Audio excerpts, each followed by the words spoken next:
उत्तराखंड में बीजेपी धुआंधार प्रचार में जुटी है। इसी कड़ी में पीएम मोदी दूसरी बार उत्तराखंड पहुंचे। ऋषिकेश पहुंचे पीएम मोदी का बीजेपी कार्यकर्ताओं ने जोरदार तरीके से स्वागत किया। और आपको बताएं कि पीएम मोदी ने विजय शंखनाद रैली को संबोधित किया है। इसी दौरान उन्होंने कांग्रेस और विपक्षी दलों पर भी जमकर निशाना साधा। साथ ही बीजेपी सरकार की उपलब्धियां भी प्रधानमंत्री नरेंद्र मोदी ने इस दौरान गिनाई और जनता से हरिद्वार से बीजेपी प्रत्याशी त्रिवेंद्र सिंह समेत सभी 5 प्रत्याशियों को विजयी बनाने की भी अपील की। प्रधानमंत्री मोदी से पहले हरिद्वार से बीजेपी प्रत्याशी त्रिवेंद्र सिंह रावत और प्रदेश के मुख्यमंत्री पुष्कर सिंह धामी ने भी जनता को संबोधित किया और मोदी सरकार की उपलब्धियां गिनाई है। त्रिवेंद्र सिंह और धामी ने उत्तराखंड की जनता से बीजेपी को भारी मतों से विजयी बनाने की भी अपील की।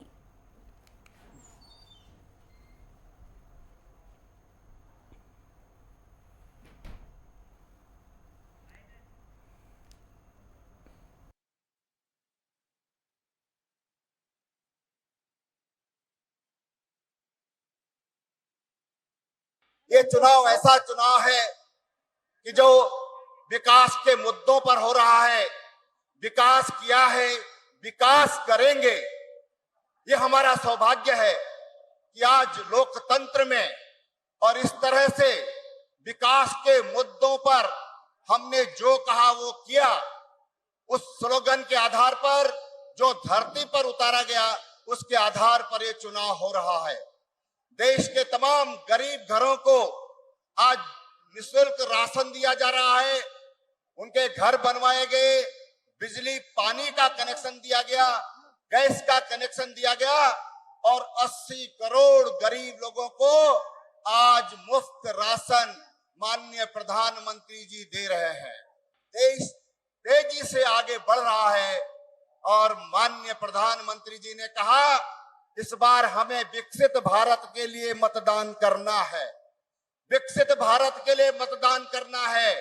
आने वाली पीढ़ियों को तमाम तरह की सुविधाएं मिले, टेक्नोलॉजिकली वो मजबूत हो, वैज्ञानिक दृष्टि से वो मजबूत हो, आर्थिक दृष्टि से मजबूत हो, आध्यात्मिक दृष्टि से मजबूत हो और ये भारत दुनिया का सिरमौर बने। इसके लिए विकसित भारत के लिए इस बार हम सबको मतदान करने का अवसर मिला है।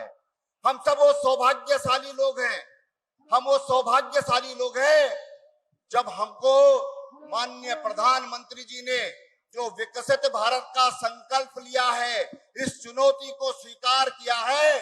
माननीय प्रधानमंत्री जी के साथ कदम से कदम मिलाकर चलने का मौका इस सौभाग्यशाली जनता को मिल रहा है, इस सौभाग्यशाली पीढ़ी को मिल रहा है। देश में फिर भी कुछ लोग ऐसे हैं जो कहते हैं कि मोदी को रोको, मोदी को रोकने का काम कर रहे हैं और दुनिया भारत की तरफ, आज हमारे प्रधानमंत्री की तरफ देख रही है कि दुनिया की समस्याओं का समाधान अगर किसी के पास है, अगर हम किसी के पास समस्याओं के समाधान के लिए जा सकते हैं तो भारत देश है। वो व्यक्ति नरेंद्र मोदी हैं। ऐसा आज दुनिया टकटकी लगाकर भारत की ओर देख रही है और भारत का जो जीवन दर्शन है, भारत की जो सनातन परंपरा है, उसको आज बहुत गहराई से अध्ययन कर रहा है कि क्या सनातन दुनिया को शांति दे सकता है, दुनिया को सुख दे सकता है। आज दुनिया भारत की तरफ देख रही है, दुनिया भारत की तरफ देख रही है और भारत ने इन 10 सालों में वो साबित करके दिखाया है। चाहे नॉर्थ ईस्ट हो, तमाम जो आतंकवादी गतिविधियां थी वो बंद हो गई है। वो देश की मुख्य धारा में मिलकर और देश के विकास में योगदान कर रहे हैं। आज भारत नित नई ऊंचाइयों को छू रहा है। भाइयों बहनों, आज का नया भारत जहां आर्थिक रूप से समृद्ध हो रहा है, आत्मनिर्भर हो रहा है, वही सामरिक रूप से भी, दृष्टि से भी अधिक सशक्त और सुरक्षित हो रहा है। भाइयों बहनों, आप सबको पता है आदरणीय प्रधानमंत्री जी के नेतृत्व वाली सरकार 2014 में बनने के बाद देश के अंदर अनेक ऐसे फैसले लिए गए। धारा 370 समाप्त हुई, देश के अंदर सीएए का कानून लाया गया और हमारे आराध्य देव भगवान श्री राम का भव्य और दिव्य मंदिर बनकर तैयार हो गया, उसकी प्राण प्रतिष्ठा भी हो गई। भाइयों बहनों, ऐसे काम हुए जिसकी शायद किसी ने कल्पना भी नहीं की होगी। वहीं दूसरी ओर आदरणीय प्रधानमंत्री जी के नेतृत्व में पहाड़ पर रेल पहुंचने का सपना इसी ऋषिकेश से कर्णप्रयाग तक के लिए बहुत तेजी से काम हो रहा है। हम सब आदरणीय प्रधानमंत्री जी का मैं आप सबकी तरफ से धन्यवाद करना चाहता हूं कि जब बड़े बड़े G20 जैसे कार्यक्रम अंतर्राष्ट्रीय स्तर के कार्यक्रम हुआ करते थे तो वो केवल कुछ ही स्थानों पर होते थे, बड़े बड़े शहरों में होकर समाप्त हो जाया करते थे। भाइयों बहनों, आदरणीय प्रधानमंत्री जी ने पूरे भारत के अंदर छोटे छोटे स्थानों पर G20 के प्रतिनिधियों को बुलाकर उनका आतिथ्य और स्वागत और उनको भारत की संस्कृति और सामर्थ्य से परिचित करवाने का काम किया। और हमें भी सौभाग्य मिला कि हमको एक नहीं तीन बैठकें G20 की आयोजित करने का अवसर मिला। इसी ऋषिकेश और इसी नरेंद्र नगर और रामनगर में 3 बैठकें आयोजित हुई हैं। भाइयों बहनों, हम सभी जानते हैं कि आदरणीय प्रधानमंत्री जी का हमारे राज्य से विशेष लगाव है। भाइयों बहनों, आज जब चुनाव आ गया है तो बड़ा विचित्र है कि हम सबको गौरव प्राप्त हो गया। आदरणीय प्रधानमंत्री जी के नेतृत्व में जब हम विधानसभा के 2022 के चुनाव में गए थे तो हमने प्रदेश की जनता के सामने ये संकल्प रखा था कि नई सरकार के गठन होते ही हम प्रदेश के अंदर समान नागरिक संहिता का विधेयक लाएंगे।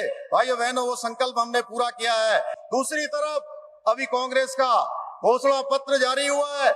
हम एक तरफ यूसीसी की बात करते हैं और कांग्रेस पार्टी मुस्लिम पर्सनल लॉ की बात करती है। भाइयों बहनों, जिन पार्टियों ने अपने शासनकाल में देश को लूटने का काम किया है, आज जब उनसे जवाब मांगा जा रहा है तो तमाम तरह से आदरणीय प्रधानमंत्री जी को अनाप शनाप कहने का काम उनके द्वारा हो रहा है। भाइयों बहनों, हम सभी जानते हैं आज कुछ विपक्षी पार्टियां बौखलाकर जो उनके स्लीपर सेल हैं वो स्लीपर सेलों को आगे कर रही है।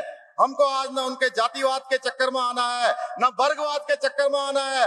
आज राष्ट्रपति आदरणीय प्रधानमंत्री जी के नेतृत्व में एक भारत, कश्मीर से लेकर कन्याकुमारी तक, अटक से लेकर कटक तक, उत्तर से लेकर दक्षिण तक आज विकास की गति को आगे बढ़ता हुआ दिख रहा है। भाइयों बहनों, जब जब देश में कमजोर और अस्थिर सरकार रही है तब तब दुश्मनों ने फायदा उठाया है।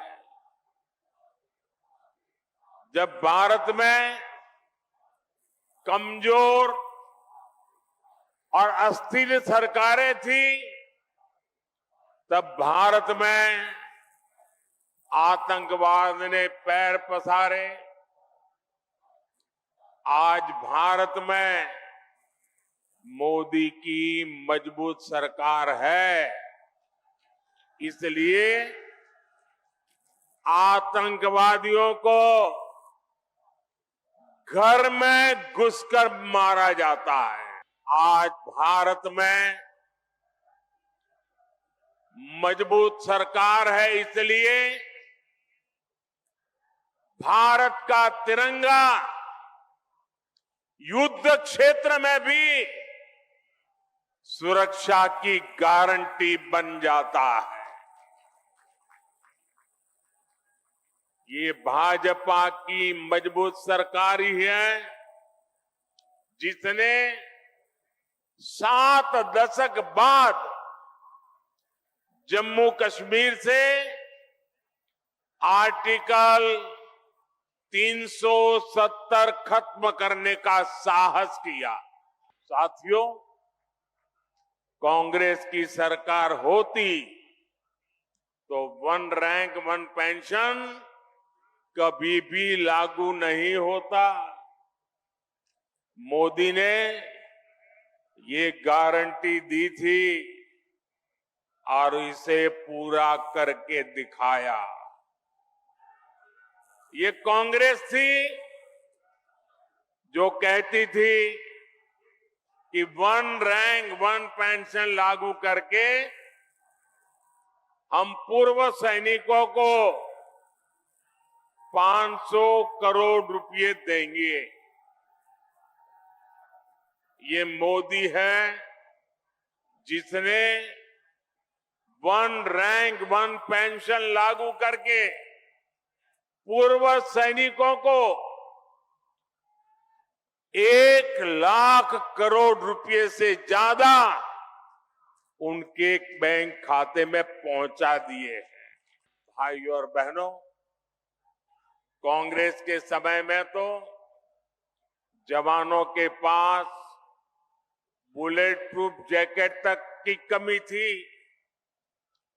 दुश्मन की गोली से बचाने के लिए पुख्ता इंतजाम नहीं था। ये भाजपा है जिसने भारत में बनी बुलेट प्रूफ जैकेट अपने सैनिकों को दी, उनके जीवन की रक्षा की।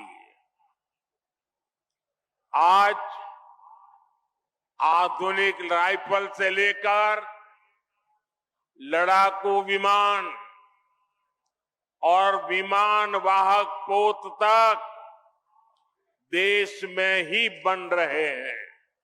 देखिए साथियों, कांग्रेस की कमजोर सरकार सीमाओं पर आधुनिक इंफ्रास्ट्रक्चर नहीं बना पाई। आज देखिए, पूरी सीमा पर आधुनिक सड़कें बन रही हैं, आधुनिक सुरंगें बन रही हैं। साथियों, कुछ साल पहले बाबा केदार के दर्शन के बाद मेरे मुंह से अचानक ही निकला था कि ये दशक उत्तराखंड का दशक है। कांग्रेस की सरकार होती तो ये सब कुछ लूट जाता। ये लूट मोदी ने बंद की है और इसलिए मोदी पर उनका गुस्सा 7वें आसमान पर है और इसलिए कुछ भी बोलते जा रहे हैं। और जब मैं कहता हूं, जब मोदी कह रहा है भ्रष्टाचार हटाओ, तो वो कह रहे हैं भ्रष्टाचारी बचाओ। आप मुझे बताइए साथियों, भ्रष्टाचार हमारे देश के लिए विनाशक है कि नहीं है?